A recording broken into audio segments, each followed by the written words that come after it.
स्वजाचितो मणिङ्क्वापि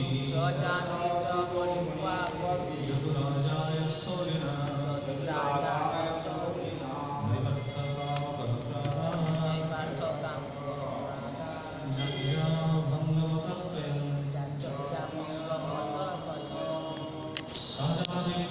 क्वापि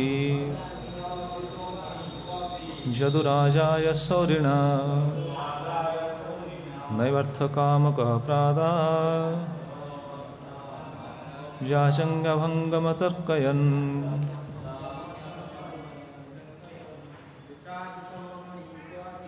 सचाचितो मणिं क्वापि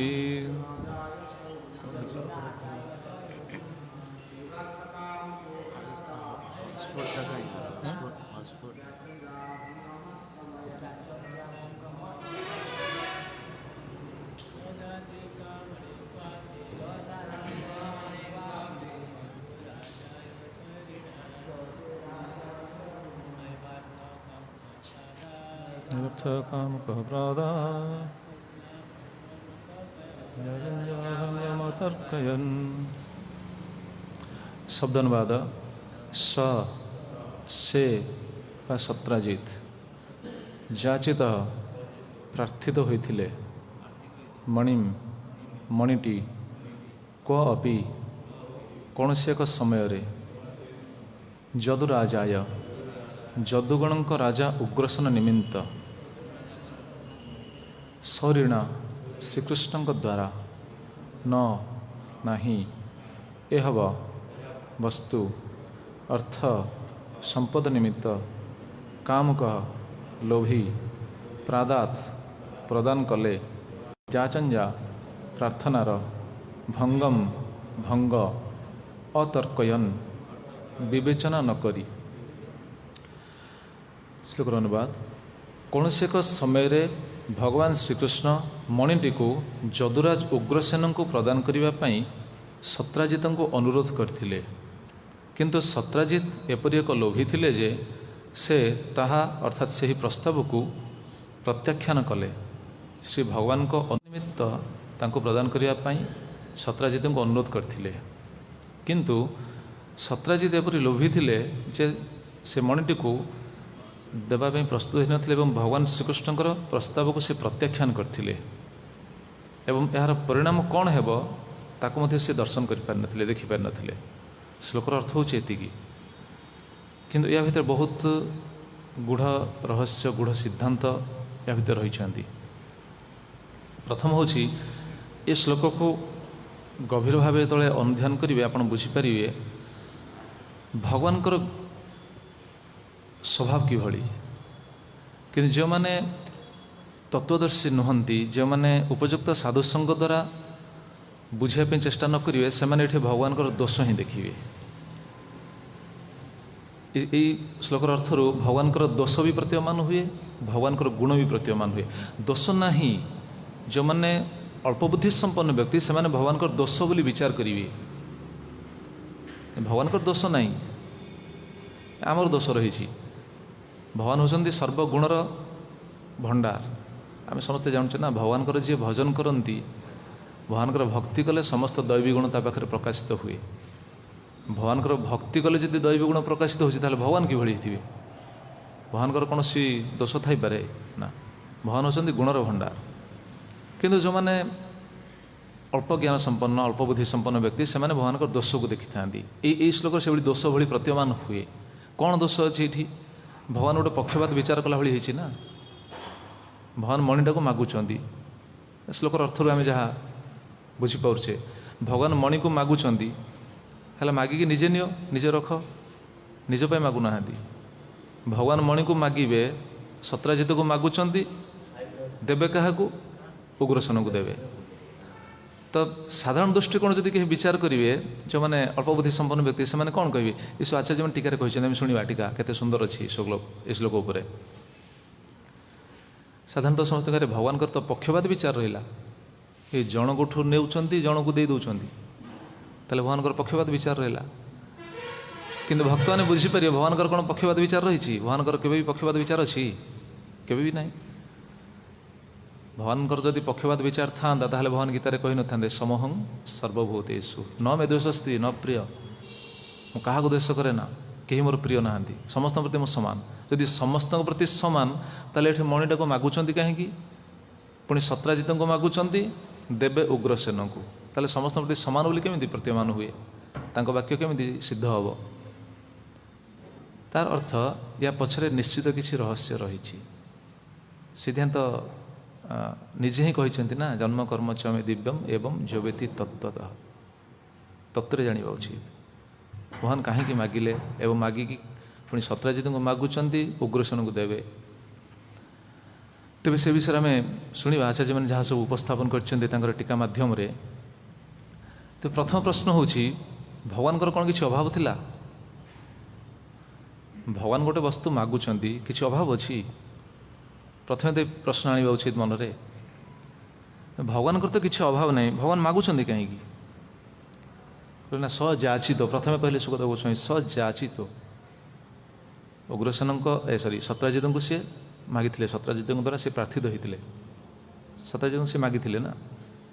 କୌଣସି ଏକ ସମୟରେ ସେ ସତ୍ରାଜିତଙ୍କ ନିକଟରେ ମଣିକୁ ମାଗିଛନ୍ତି, ଜିଜ୍ଞାସା କରିଛନ୍ତି। ତାହେଲେ ଭଗବାନଙ୍କର କ'ଣ ଅଭାବ ଅଛି ଯେ ଭଗବାନ ମାଗିଲେ? ଭଗବାନଙ୍କର ତ କିଛି ଅଭାବ ନାହିଁ। ସୃଷ୍ଟିର ସବୁ କିଛି ହେଉଛି ତାଙ୍କରି ବସ୍ତୁ, ପୁଣି ସେ ମାଗି ଦେଉଛନ୍ତି। କାହିଁକି ମାଗିଛନ୍ତି? ଜଣେ ଆଚାର୍ଯ୍ୟ ବହୁତ ସୁନ୍ଦର ସିଦ୍ଧାନ୍ତ ରଖିଛନ୍ତି ଆ ପଛରେ। ଭଗବାନ କାହିଁକି ମାଗିଲେ ଏବଂ ମାଗିକି ପୁଣି ଜଣଙ୍କଠୁ ନେଇକି ଆଉ ଜଣଙ୍କୁ ଦେବେ, ତ ୟା ପଛରେ ରହସ୍ୟ କ'ଣ? ପ୍ରଥମେ କହୁଛନ୍ତି କାହିଁକି ମାଗିଲେ। ଦେଖନ୍ତୁ, ଭଗବାନଙ୍କର କିଛି ଅଭାବ ନାହିଁ, କିନ୍ତୁ ଭଗବାନ ଜାଣିଛନ୍ତି ସେ ମଣି ତା ପାଖରେ ରହିଲେ ସମସ୍ୟାରେ ପଡ଼ିବ। ଭଗବାନ ସମସ୍ତଙ୍କର ମଙ୍ଗଳାକାଂକ୍ଷୀ ନୁହନ୍ତି, ସମସ୍ତଙ୍କର ମଙ୍ଗଳାକାଂକ୍ଷୀ। ତେଣୁ ସେଠି କେତେ ସୁନ୍ଦର ସିଦ୍ଧାନ୍ତ ରଚନା କରିଛନ୍ତି ଦେଖନ୍ତୁ। ଅଯୋଗ୍ୟ ମହାନ ଧର୍ମ ନ ଯୁକ୍ତ ଇତି ବିଚାର୍ଯ୍ୟ ଭଗବାନ ଅନେନ ମଣିନା ସତ୍ରାଜିତ ନାଶ ଭବିଷ୍ୟତି ଇତି ସ୍ୱପୁରେ ନ ନାଶ ନ ଯୁକ୍ତ ଇତି। ଭଗବାନ ଚାହୁଁଛନ୍ତି ତାଙ୍କ ପୁରରେ ଯେମିତି କୌଣସି ଅନିଷ୍ଟ ନ ହଉ। ଦ୍ୱାରକାରେ ଅଛନ୍ତି ନା, ଦ୍ୱାରକାରେ କୌଣସି ଅନିଷ୍ଟ ନ ହଉ। ତେଣୁ ଜାଣୁଛନ୍ତି ଅନେନ ମଣିନା ସତ୍ରାଜିତ ନାଶ ଭବିଷ୍ୟତି, ଏଇ ମଣି ଦ୍ୱାରା ସତ୍ରାଜିତର ନାଶ ହୋଇଯିବ। କାହିଁକି ନାଶ ହୋଇଯିବ? ନା ଅଯୋଗ୍ୟ ମହାନ ଧର୍ମ ନ ଯୁକ୍ତ। ଅଯୋଗ୍ୟ ବ୍ୟକ୍ତି ମହାନ ଧର୍ମ କରିବା ସମ୍ଭବ ନୁହଁ। କରିପାରିବେ ଭଗବାନଙ୍କ ନିର୍ଦ୍ଦେଶକୁ ପାଳନ କଲେ, ସାଧୁଙ୍କ ନିର୍ଦ୍ଦେଶକୁ ପାଳନ କଲେ। ନଚେତ୍ ଅଯୋଗ୍ୟ ବ୍ୟକ୍ତି କ'ଣ କେବେ ମହାନ ଧର୍ମର ଅଧିକାରୀ ହେଇପାରେ? ହେଇପାରିବନି। ସାଧୁଙ୍କ କୃପାରେ ହେବ, ଭଗବାନଙ୍କ କୃପାରେ ହେବ। ତେଣୁ ସତ୍ରାଜିତ, ଆଚ୍ଛା ପ୍ରଶ୍ନ ଆସିବ ସତ୍ରାଜିତ କେମିତି ଅଯୋଗ୍ୟ? ସତ୍ରାଜିତଙ୍କୁ ଅଯୋଗ୍ୟ ବୋଲି କୁହାଯାଇପାରିବ?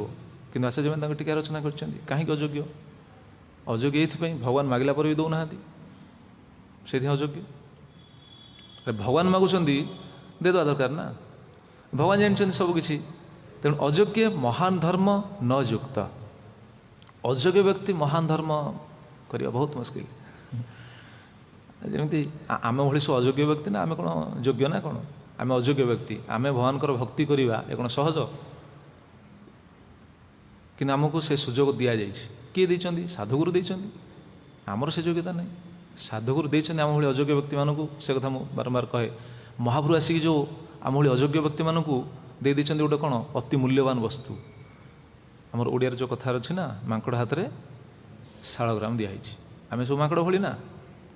ମହାମନ୍ତ୍ରର ନାମର ମହିମା କ'ଣ ଆମେ ଜାଣିନେ, ନାମର ମହିମାକୁ ଆମେ ଉପଲବ୍ଧି କରିପାରୁନେ, କିନ୍ତୁ ଆମ ହାତରେ ମହାମନ୍ତ୍ର ଭଳି ମୂଲ୍ୟବାନ ବସ୍ତୁକୁ ଆଣିକି ମହାପ୍ରଭୁ ଦେଇ ଦେଇଛନ୍ତି ସାଧୁଗୁରୁଙ୍କ ମାଧ୍ୟମରେ। ମାଙ୍କଡ଼ ହାତରେ ଶାଳଗ୍ରାମ ଦିଆହେଇଛି। ତ ଆମେ ସେଇଟା ବୁଝିବା ଉଚିତ, ଜାଣିବା ଉଚିତ। ଯଦି ଭଗବାନ ଏଠି ଶୁଣିବେ, ଭଗବାନଙ୍କ ବାକ୍ୟକୁ ଯଦି ସ୍ୱୀକାର କରିବେ ତେବେ ଲାଭ, ସାଧୁଗୁରୁଙ୍କ ବାକ୍ୟକୁ ଯଦି ଆମେ ସ୍ୱୀକାର କରିବା ତେବେ ଆମର କଲ୍ୟାଣ।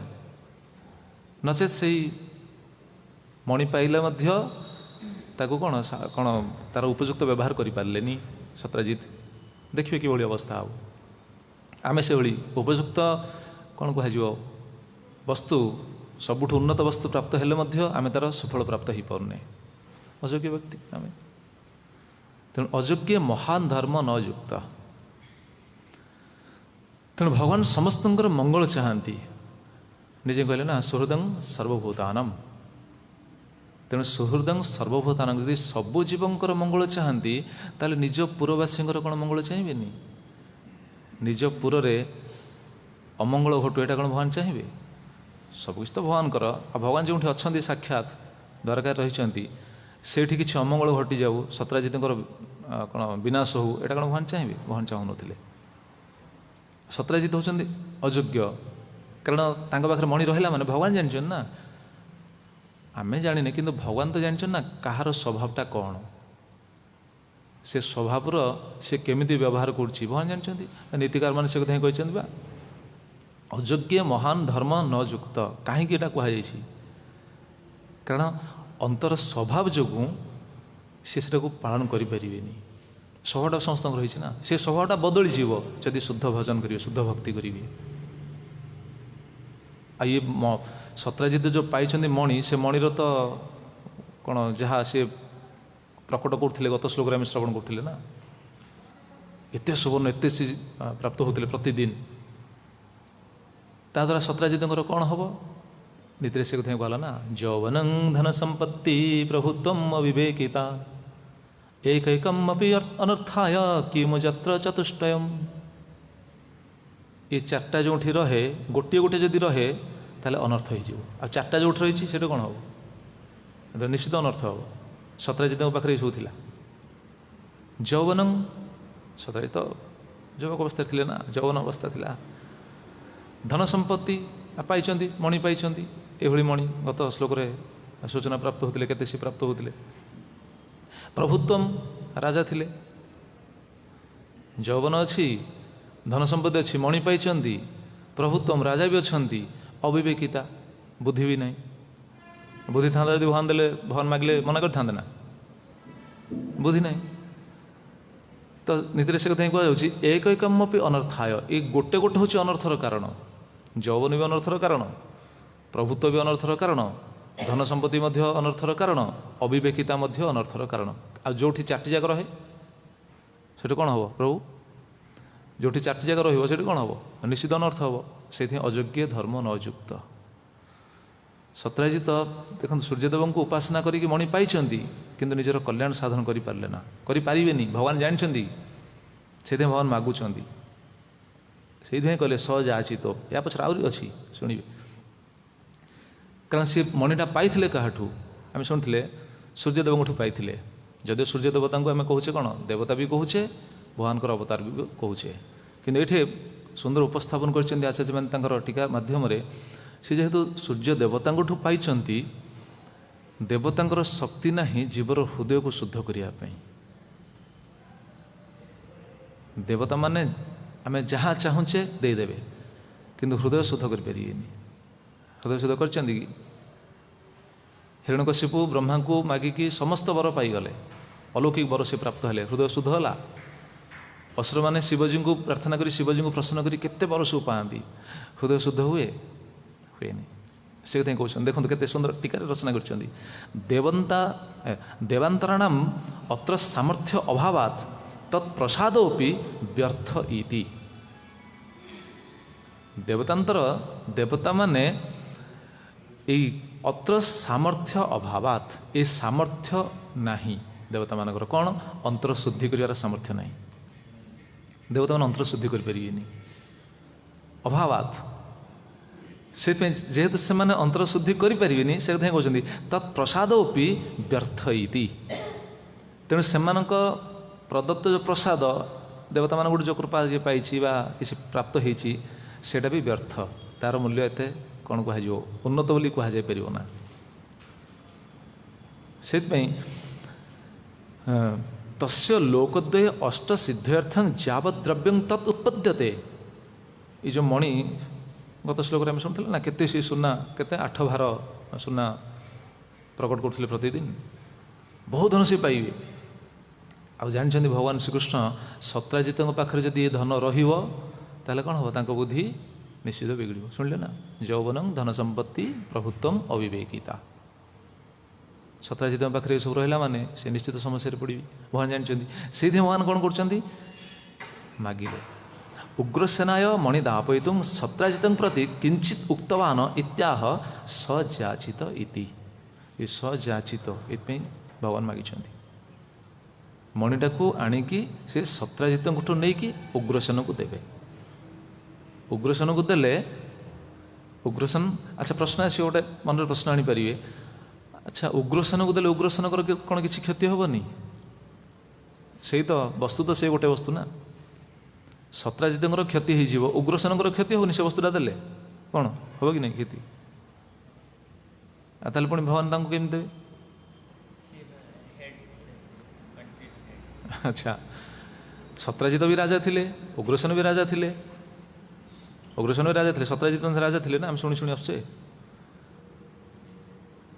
ताले जड़े राजा उठू नहीं आउ जड़े राजा को दौरान देवाई मागुंट देवे पर तो देवे मागुंट ये उद्देश्य से कहते सजाचित इति जीव गोस्वामी टीकार से कहते जे भगवानकर यहाँ हूँ निरपेक्ष भाव कि निजपाई मागी ना ये कहले ना उग्रसेनाय जदुराजाय जदुराजाय सौरिण कौन से एक समय जा सी मागी कि निजपाई नहीं जीव गोस्वामी कहले जदुराजाय उग्रसेनार्थम राजैक योग्यत्वात् न तो आत्मार्थम तत्र निरपेक्षत्वात् वैष्णव दूषण जीव गोस्वामी कथा कहले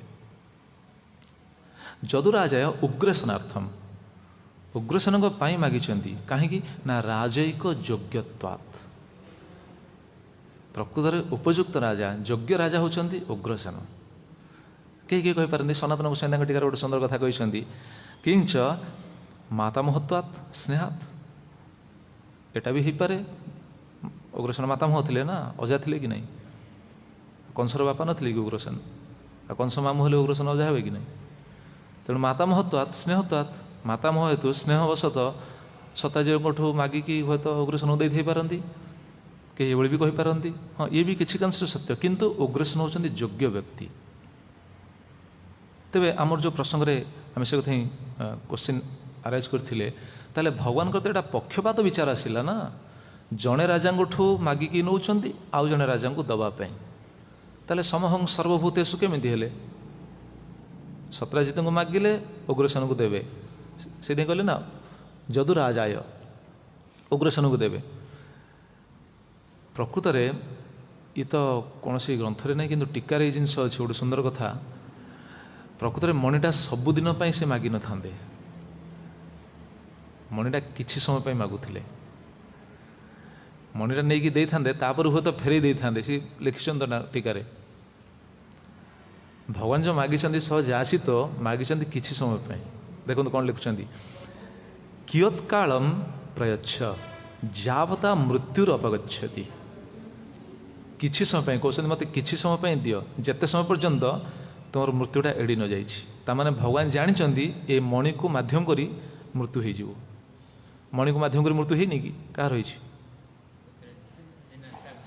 भाई प्रसन्न रही मृत्यु भगवान एटा जानते ये मणि को मध्यम कर मृत्यु हम से कहले कियत्कालं प्रयच्छ जावता मृत्युरपगछति ततः स्वयं एवं ग्राह्यम इति भगवत अभिप्राय बोधित भगवान यहाँ हूँ अभिप्राय कौन सी ग्रंथ नहीं टीकार यहाँ अच्छे भगवान यहाँ अभिप्राय जे जदि मणिटा पाखे रहा विनाश हो अच्छा भगवान तो कौन सुहृदं सर्वभूतानां पुर विनाश न हो पूर्व शुणिले ना टीकार से कथा पुर जनकर विनाश होटा केमी भगवान चाहिए तेणु भगवान चाहते मणिटा किसी समय मत दियो मुझे नहीं क्या देवी उग्रसेन को देवी तापर ततः स्वयं ग्राह्यम इति भगवत अभिप्राय बोधित तापर स्वयं पुणी तुम्हें नहीं जीव ताने भगवान हुए तो परवर्ती अवस्था पुणी आणिक दे था ये गोटे सुंदर शिक्षा मिलूँ जगतवासी भक्तों साधक मानी जे भगवान कथा को स्वीकार करनी जे साधुगुरु कथा को स्वीकार करनी जय श्री श्री गौर जय श्री श्री कृष्ण राम श्री श्री से समय से परिस्थिति से परिवेश रे सेटा हुए तो आम दृष्टि से स्वीकार योग्य न हो पारे आम स्वीकार करने हुए तो ग्रहण माने समर्थ हो न पारू बा ग्रहण कर न पारू किंतु साधुगुरु आदेश को यदि से समय आम स्वीकार कर नौचे परवर्ती अवस्था साधुगुरु भगवान श्रीकृष्ण आम स्वतंत्र व्यवस्था करेंगे ଏଇଠୁ ଶିକ୍ଷା ମିଳିଲେ। କିନ୍ତୁ ଯଦି ନ ମାନିଲେ କ'ଣ ହେବ? ପରିଣତି ଶୁଣିବା କ'ଣ ପରବର୍ତ୍ତୀ ଶ୍ଲୋକମାନଙ୍କର ଆସିବ କ'ଣ ହେବ। ଦେଖନ୍ତୁ ସତ୍ୟଜିତଙ୍କର ଅବସ୍ଥା କ'ଣ ହେଲା ଭଗବାନ କଥା ନ ମାନିକି। ଭଗବାନ ମାଗୁଛନ୍ତି କିନ୍ତୁ ସେ ଦେବା ପାଇଁ ପ୍ରସ୍ତୁତ ନାହିଁ। ତେବେ ସେ ବିଷୟ ତ ପରେ ଆସିବ। ଆଚ୍ଛା କେମିତି ଜାଣିଲେ ଭଗବାନ ଯେ ଏ ମଣିକୁ ନେଇକି ତାଙ୍କର ମୃତ୍ୟୁ ହେଇଯିବ? ପ୍ରଶ୍ନ ସେ ଭଗବାନ କେମିତି ଜାଣିଲେ? ତାର ଉତ୍ତର ଅତି ସହଜ। ଭଗବାନ କ'ଣ ଜାଣିନାହାନ୍ତି? ଗୀତାରେ କହିନାହାନ୍ତି ବେଦାହଂ ସମତୀତାନି ବର୍ତ୍ତମାନାନି ଚ ଅର୍ଜୁନ ଭବିଷ୍ୟାଣି ଚ ଭୂତାନି ମାଂ ତୁ ବେଦ ନ କଶ୍ଚନ।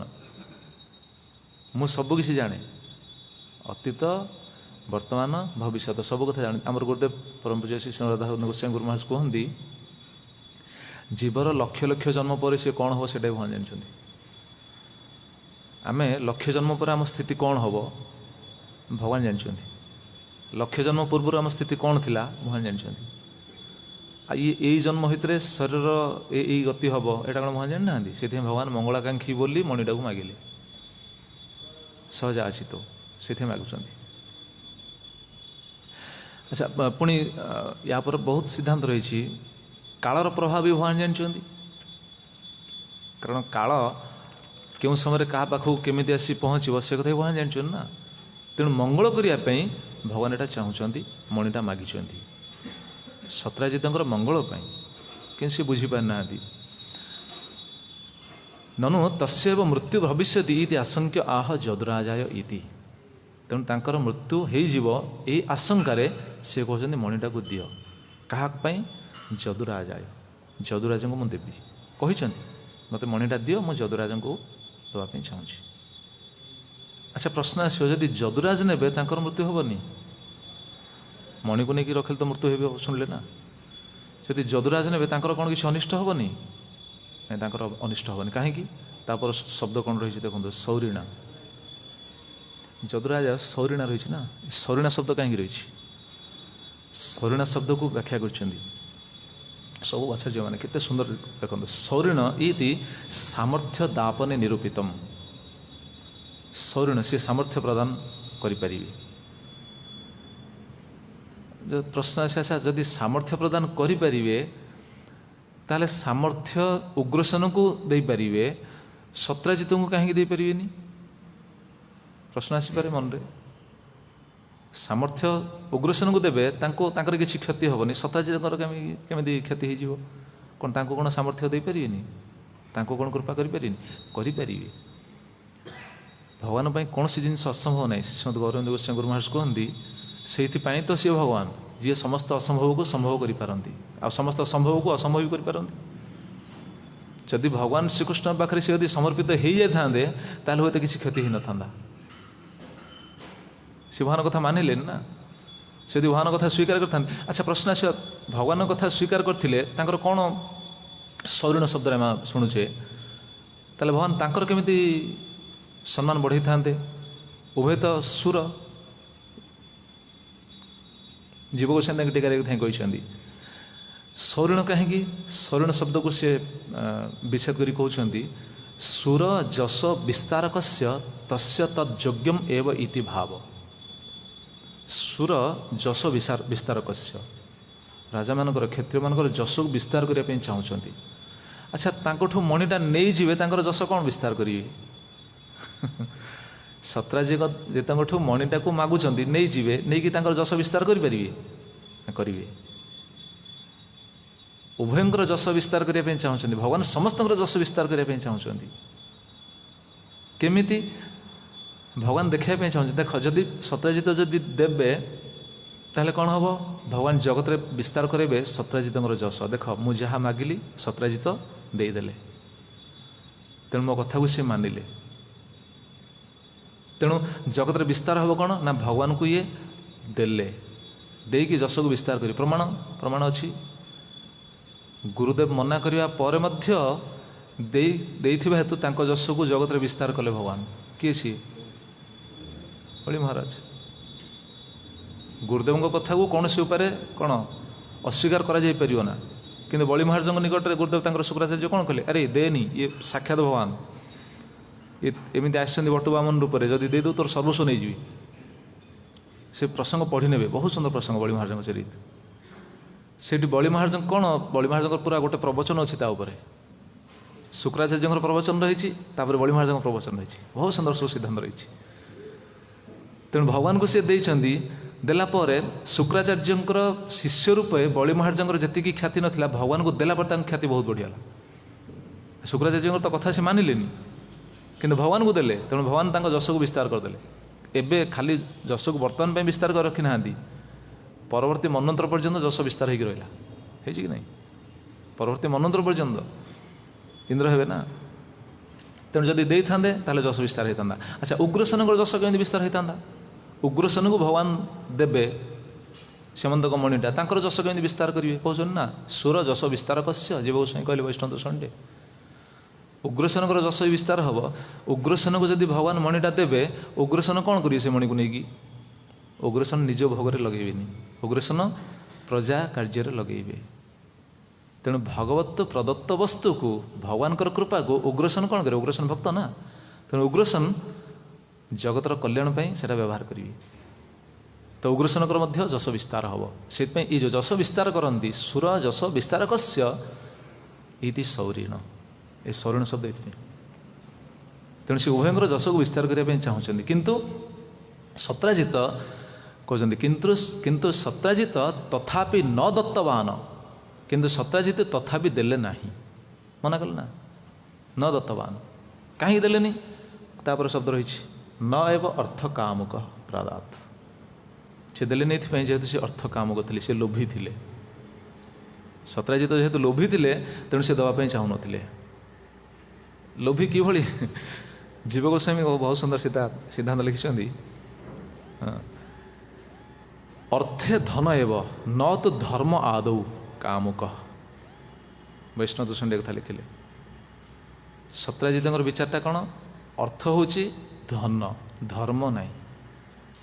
ଧନଟାକୁ ସେ ଅର୍ଥ ବୋଲି ବିଚାର, ମାନେ ଜୀବନର ଯେଉଁ ଧର୍ମ ଅର୍ଥ କାମ ମୁଖ୍ୟ ଯେଉଁ ରହିଲା, ଅର୍ଥ ଉଦ୍ଦେଶ୍ୟ ସିଦ୍ଧି, ଏଇଟା ଅର୍ଥ ମାନେ ଧନଟାକୁ ହିଁ ସେ ସର୍ବସ୍ୱ ବିଚାର କରିଥିଲେ, ଧର୍ମକୁ ସେ ବିଚାର କରିପାରିନଥିଲେ। ଧର୍ମ ହେଉଛି କ'ଣ? ଭଗବାନଙ୍କୁ ପ୍ରଦାନ କରିବା। ଭଗବାନ ମାଗୁଛନ୍ତି, ଶୁଣିବେ, ଆଗକୁ ଆସିବ ସେ ଟୀକା। କିନ୍ତୁ ସେ ଧନଟାକୁ ସର୍ବସ୍ୱ ବିଚାର କରିଥିଲେ, କିନ୍ତୁ ଧର୍ମକୁ ସିଏ ଭୁଲିଗଲେ। ଆମର ଓଡ଼ିଆରେ କଥା ନାହିଁ ନା, ଧର୍ମ ସିନା ଏକା ମହତ ପଣିଆ, ଆଉ ସବୁ ଯାହା ଅଢ଼େଇ ଦିନିଆ।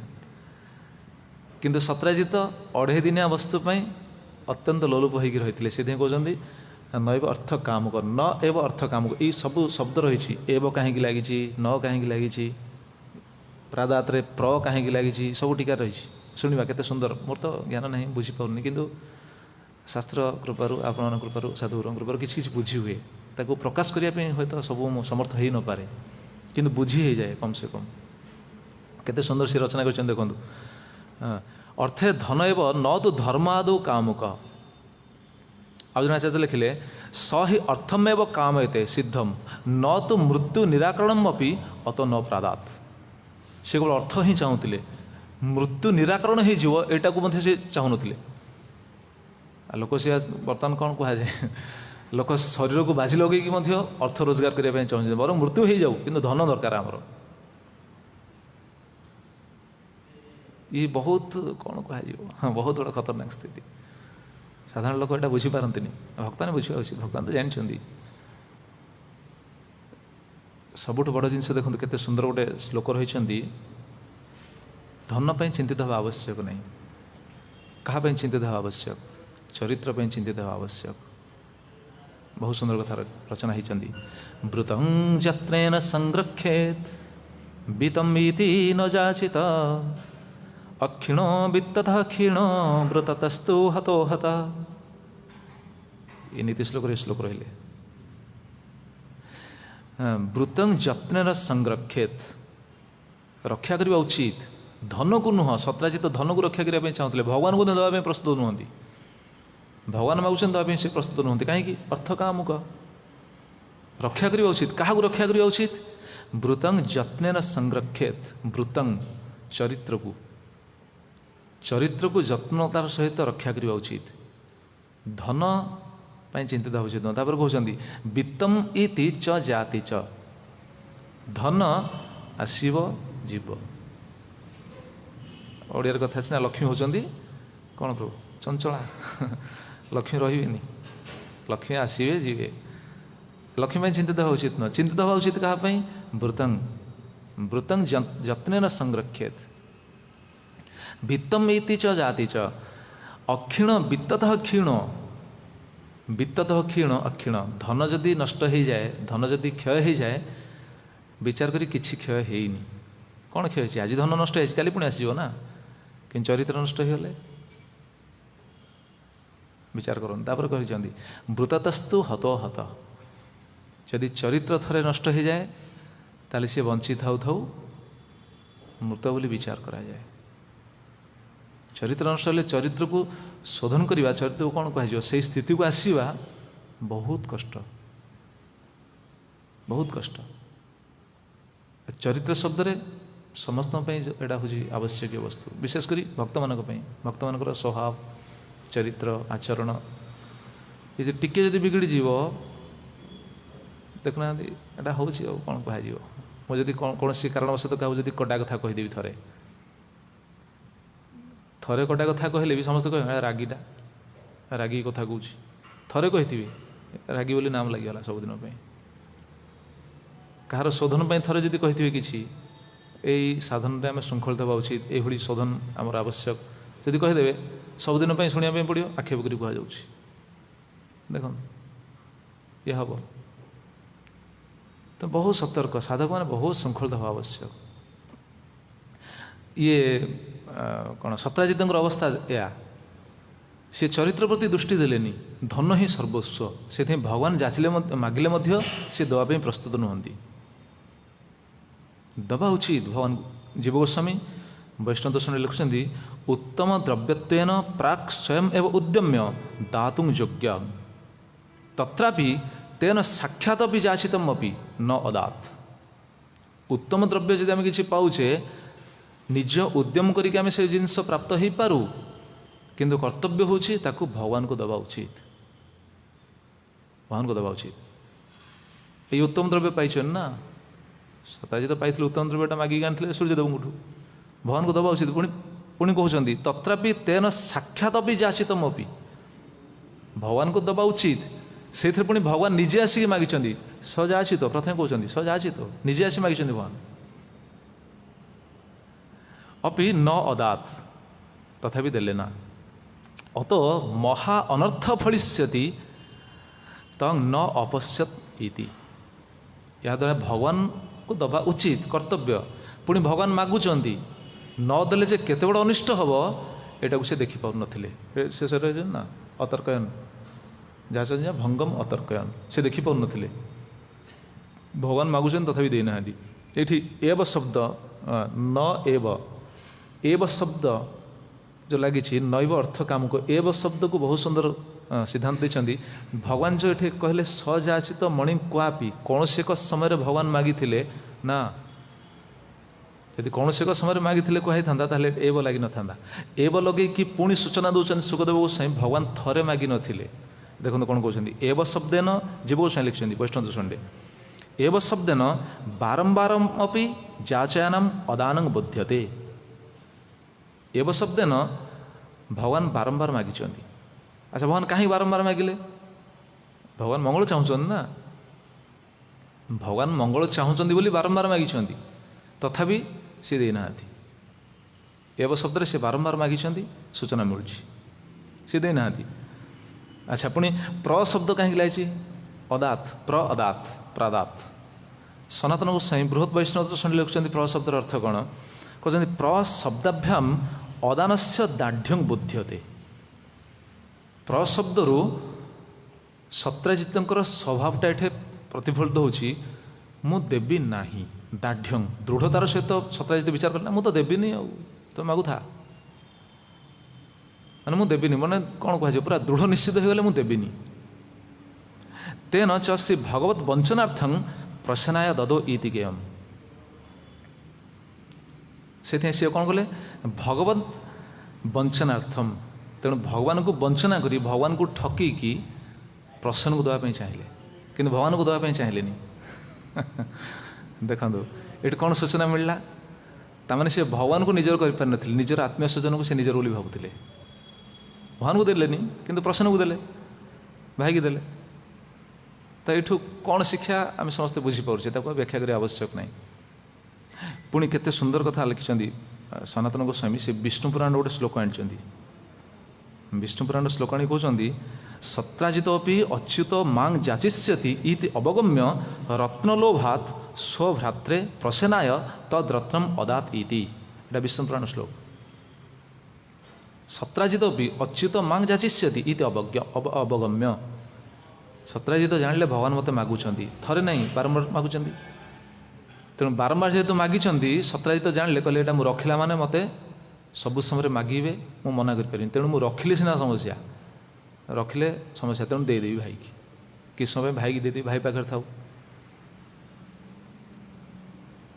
माने कि भली शरीर आसक्ति देखंतु कि भली लोभ देखंतु से दिन कहले ना नैव अर्थ कामुक अर्थ लोभवशत सी दवाई बिल्कुल प्रस्तुत ही ना बहुत बड़ लोभटा हूँ बहुत बड़ क्षतिकारक नीति से कथा लिखाई लोभात क्रोध प्रभवती लोभात काम प्रजायते लोभात मोहश्च नाशश्च लोभ पापस्य कारणम।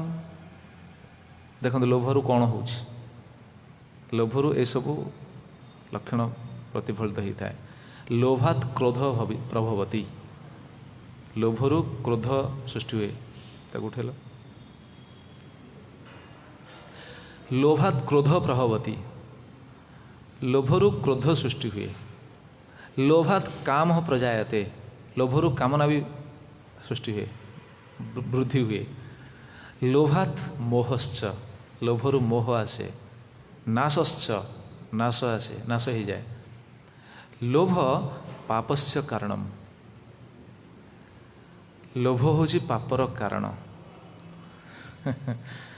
लोभ हूँ पापर कारण गीता तो भगवान निजे ही कहते लोभटा कौन अमृतेश्वर प्रभु लोभ कौन गीतार भगवान कहना त्रिविधं नरक सेदं द्वारं नाशनमात्मन काम क्रोध तथा लोभ तस्मात् एतत् त्रयं त्यजेत। क्यों अध्याय अष्टादश अध्याय षोडश अध्याय तस्मात् एतत् त्रयं त्यजेत।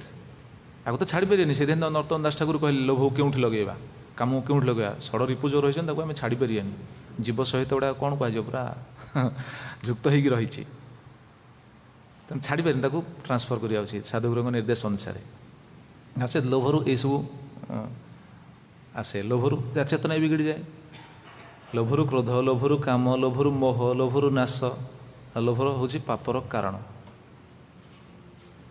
तेणु सी दवाई इच्छा करना कहले ना जाचंज्ञा भंगम भगवानकर मागे से मना कले विचार करना यार परिणति कौन हम। अच्छा भगवान को कौन कहले किसी तो गोटे कहीकि तो मना करते ना मुझे देवी बोली कही तो ना कौन परम पुरुष प्रभु भगवान जदि मागुंट कौन गोटे तो कही ना मुझे देवी कौन कहले भागवतम सेटा ना आचार्य टीका रचना करमी से सुंदर कथा कहते देखो माने जी लोभर वशवर्ती हो जाए सी निश्चित कपट स्वभाव विशिष्ट हम से निश्चित कपटी हम से निश्चित मिथ्यावादी हम निश्चित देखो से कि मिथ्या कथा कह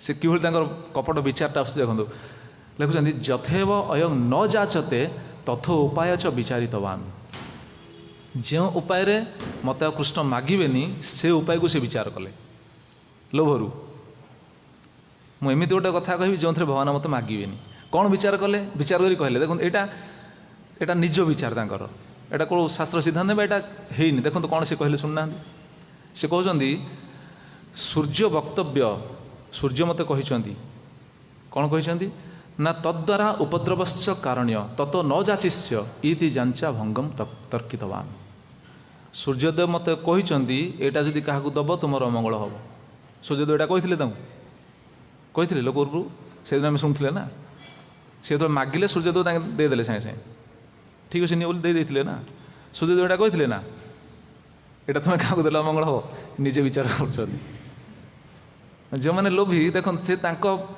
बुद्धि से आप्लाय करी से कपटी हेबे मिथ्याभाषी हेबे से निश्चित केते प्रकार कौन कह भगवान को आगे ये जब कहते कौन कह से कहले सूर्य वक्तव्य तद्वारा उपद्रवश्च कारणीय या द्वारा उपद्रव हम सूर्य को सूर्य कहते देले उपद्रव हम। अच्छा न देगी तुम को मंगल है से तो आसो आग को न देकी तुम कौन मंगल है? तुम प्रसन्न को देल, प्रसन्न किसी मंगल है ना?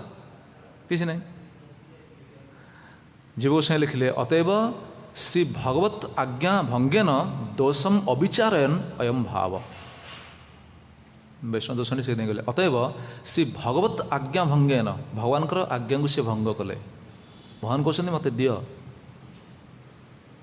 भगवान क्यों उद्देश्य मागुं आम शुणिले, भगवान जब मागुं देदेवा दरकार ना। तांको आज्ञा को भंग कले, भांगिले। आ कौन परिणति हम सेटा से विचार कले। भावुं भगवान देले मोर क्षति हो, भगवान दे कार क्षति होती भगवान को दे कहार भी क्षति होनी। कथा माध्यम आम श्रवण करते ना, बड़ी महाराज भगवान को देते देखो कौन देले कौन पाइले। लौकिक दृष्टि जदि जड़ वस्तु दृष्टिकोण जदि भी विचार करा ताहले भगवान को दे कहार किसी क्षति होनी। सुदामा भगवान को देते कौन क्षति है भगवान सुदामा कौन क्षति होती? किसी नहीं। तेणु आम दौने कहीं भगवान को, साधारण लोक मैंने भगवान को देवाई कहीं प्रस्तुत हो पाना यही लोभवशत दे पाना। श्रीधर स्वामी एवं विश्वनाथ चक्रवर्ती ठाकुर ये श्लोकर सार वस्तु को गोटे टीकार रचना कले। बहुत सुंदर, पूरा गूढ़ सिद्धांत, केते सुंदर सिद्धांत देखु। श्रीधर स्वामी एवं चक्रवर्ती ये टीका रही। क्वापि कदाचित अनेन भगवती असमर्प्य स्वयं अग्रभोजिन। कौन से समय भगवान जो आसी मागिचंदी भगवती असमर्प्य, भगवान को समर्पण कलेनी, भगवान को देले नहीं। स्वयं अग्रभोजिन, निजे ताको भोग करने चाहिए। यार परिणति कौन है देखो केते सुंदर। ये हूँ बहुत गुरुत्वपूर्ण सिद्धांत जगतवासी भक्त समाज साधक मानक समस्त। सर्व अनिष्ट निवर्तकम अपि अनिष्ट हेतुरेव भवति इति सूचितम। सर्व अनिष्ट निवर्तकम अपि, जो मणि समस्त अनिष्ट नाश करे। कत श्लोक में शुणुले? पूर्व श्लोक शुणुले से मणि को जदि उपयुक्त पूजा करा ताहले कौन कौन अनिष्ट नष्ट हो? क्यों को अनिष्ट नष्ट हो? दुर्भिक्ष, महामारी, उपद्रव, सर्पदंशन, मानसिक रोग, शारीरिक रोग एवं अशुभ, समस्त प्रकार अशुभ, ठकामी पड़े। देखो ये सबू अमंगल नष्ट हो। अच्छा आप विचार करूँ जो सत्राजित से मणि को पाई सूर्यदेव ये कथा शुणी ताले से मणि की उपयुक्त भाव पूजा करुवे कि ना? करें कि नहीं? गत श्लोक में शुणुले ना, से मणि को जदि सठिक भाव पूजा करा ताहले यही सबू अमंगल नष्ट हम। ये सब अशुभ संकेत सब जहाँ अच्छी ये सब दूर हो, शुभ फल प्रदायक हम। ता सहित सुवर्ण दब, 8 भार सुवर्ण सी तो अच्छी, किंतु ये सब अशुभ संकेत, अशुभ कौन अमंगल सूचक जहाँ सब रही ये सब दूर हो ठीक भाव पूजा कराए। ताले सत्राजित तो ठीक से पूजा करुवे निश्चित, तो तो सब मंगल होता। किंतु सबू मंगल थिबा सत्वे गोटे जिनस जदि जड़े न करुच्ची ताहले सबू अमंगलर सेटा हूँ सूत्रधर। आपड़ सबकि मंगल आम सबकि मंगल करपारती, कि यदि भगवान पाखे समर्पित नहेले ताहले सब हूँ अमंगल। जगतवासी जिते आम साधारण देखु समस्त भावुँ आम कि पुण्य पुण्य कर सबकि कर। सत्यजित भाई आम भाई पुण्यवान नुह। जिते पुण्यवान हेले मध्य भगवान पाखे जदि समर्पित नहला आमर शरीर, वस्तु, मन ये सब, तेबे सेटा अमंगल कारक। श्रीधर स्वामी प्रथम टीकाकार ये हूँ सिद्धांत। और विश्वनाथ चक्रवर्ती ठाकुर से कहेंगे अनिष्ट हेतुरेव भवति इति सूचितम। से वस्तु ही अनिष्टर कारण हम। देखो से मणि ही अनिष्टर कारण है। एत बड़ उन्नत जिनस पाइले मध्य तार सुफल से प्राप्त हो पारे।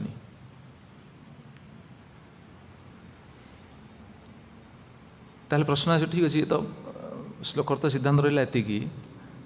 ताहले भगवान प्रकृत में कौन खाली सत्राजित को मागी ना जगतवासी को मागी? कौन गति बाबा? भगवान सत्राजित को मणि मागिले, जगतवासी को किसी मागी ना नहीं? मागुन ना नहीं जगतवासी को? कौन मागी? सुशील प्रभु? अच्छा ठीक अच्छे। पत्रं पुष्पं फलं तोयं।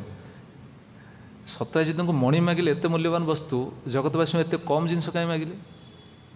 पत्र, फूल, फल, जल एटा कहीं मागिले? कारण भगवान जानते आम जगतवासी होचे बहुत कंजूस। यह सत्य, किसी दे पारियानी। से भगवान कहले कम से कम यही अति मिनिमम जिनस गुड़ाक दियो। अच्छा जगतवासी को यहाँ मागिले, साधक मानू कौन मागिले? साधक तो यहाँ दौरान सब भगवान पाखे तो भोग लगे प्रसाद सेवन कले, पत्र तो देले, फूल ताणी देले, सब तो चलती सेवा तो चलती समस्त। तेरे साधक मानू कौन मागिछन भगवान? कौन साधक मानू मागिछन भगवान? मन। साधक मानू मागिले मत तुम मनटा दियो, जदि एटा समस्त प्रযোज्य कि समस्ते तो मन दे पारे, साधक माने मन देवे। से मान गले मन मना भव मद भक्त मज्जाजी मांग नमस्कुरु। मत मनटा अच्छा मन किए देथिले भगवान को? समस्ते तो देइछंती, मन भगवान को दिया जाए यार प्रमाण अच्छे। मुझे दिन कहती नंद कुमार को किए? अच्छा किए देथिले? भीष्मदेव। प्रमाण आप देखिए भीष्मदेव स्तुति प्रथमे भीष्मदेव स्तुति करछंती। भगवान श्रीकृष्ण जाकि पहुँचती सरसज्जा अवस्था, भीष्मदेव सरसज्जा अवस्था भगवान जाकि पहुँचती, से भीष्मदेव जो स्तुति करछंती प्रथमे भीष्मदेव से स्वीकार करछंती। से श्लोक कौन? इतिमती रूपकल्पिता स्वदृष्टिया भगवत पुंगवे स्वधामनी से श्लोक रही।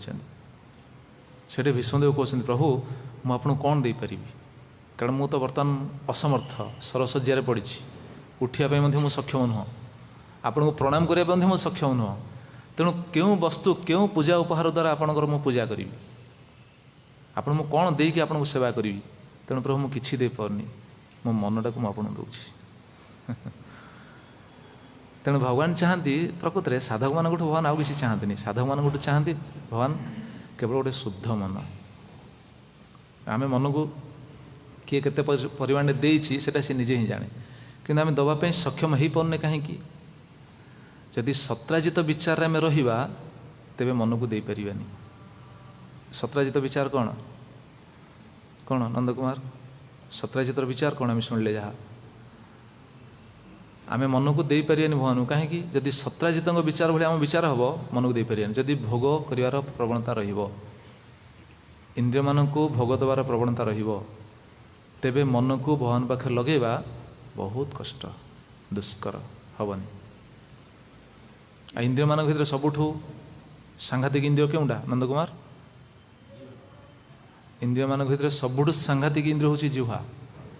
प्रतिदिन आम स्वीकार करछे दिथर, स्वीकार करने केतले स्वीकार करछे? तार मध्य जिह्वाति लोभमय सुदुर्मति स्वीकार करछे, किंतु प्रसाद पे टणाटरा होछे। मु काहाकू दोष दौनी, काहाकू आक्षेप करी कहूनी, किंतु विचार करंतु से सिद्धांत को लेकिन आप निजक निजे विचार करंतु। आम निजे स्वीकार करछे तार मध्य जिह्वाति लोभमय सुदुर्मति, पुणी से जिह्वा लालसा मेटाइवाई परस्पर हित टणाउटरा होछे। मन दे पारिया भगवान को? Is it possible? केबे भी नुह। भागवत लिखाई एकादश स्कंद आप पढ़िए, सबकि जीति पारती, जीवा को जदि जीति ना कहुनि से जीति। जीवा को जीति पारनी से भगवान मन दे पार? इंद्रियर बसवर्ती रही विचार आसो, केते विचार देखो सतराजित कि विचार कले सूर्य मत कहते यहाँ देदेवी अमंगल हम। जीवा लालसा जार ये अच्छी विचार आसो यहाँ आलू डायबिटीज हम।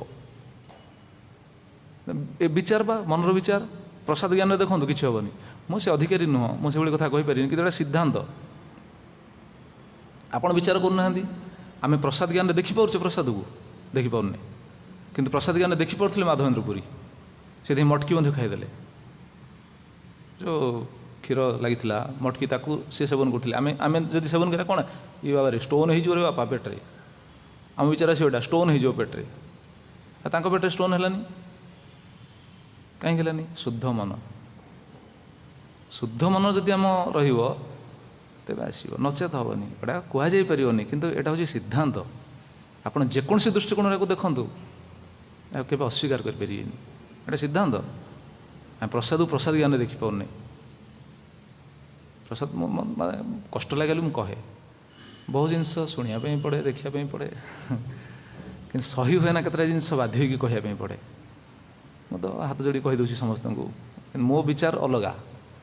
मो विचार मुझे खोली कहीदे कही क्लास एक थर मो विचार हूँ गांधीजी तीन माकड़ मुझे महात्मा गांधी तीन माकड़ जहाँ मुझे हाँवाई विचार कर चेष्टा कर କିନ୍ତୁ ଏଇଠି ବସିଲେ ସିଦ୍ଧାନ୍ତକୁ କିଛି ଉପସ୍ଥାପନ କରିବା ପାଇଁ ପଡ଼ୁଛି।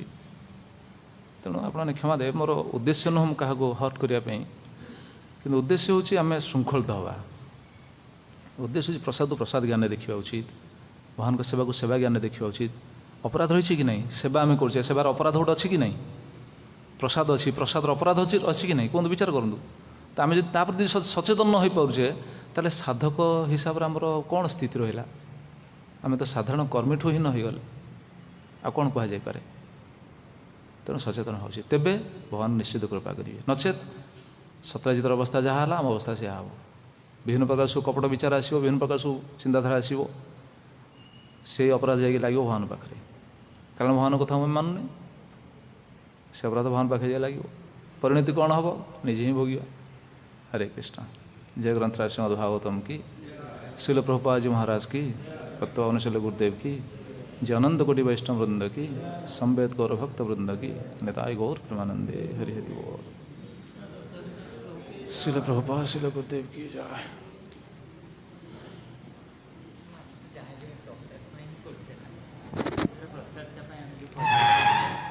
मते आइटमटा दरकार चाहे एटा सेंस कंट्रोल हेले प्रसाद पाई किंतु हाँ प्रसाद को प्रसाद ज्ञान हाँ आम जीव लालसा हिसाब से ग्रहण करवा खाली विचार आसो आलू खाइले डायबिटीज हम या खाइले से हम से खाइले से ये विचार आसो प्रसाद ज्ञान जो देखा तार सब ग्रहण कर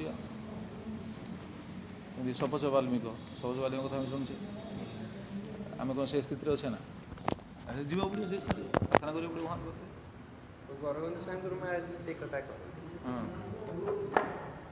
आलू कौन आलू डायबिटीज कथा से